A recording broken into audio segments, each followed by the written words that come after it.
Warga Dusun Tebedak SP5 SKPC Kecamatan Tempuna Kabupaten Sintang, Kalimantan Barat terpaksa harus ditandu oleh puluhan warga sekitar melewati jalan rusak saat hendak pergi ke rumah sakit.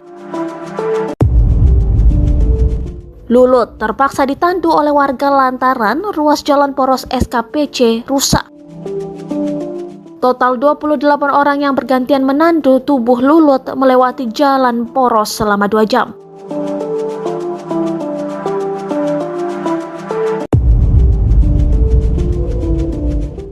Dari sejumlah video yang diterima, tandu yang dipergunakan untuk membawa Lulut hanya rakitan kayu yang dilapisi kain dan alas seadanya. Di bagian kepala disiapkan payung. Warga tampak kesulitan memanggul tandu berisi tubuh Lulut melewati jalan tanah kuning.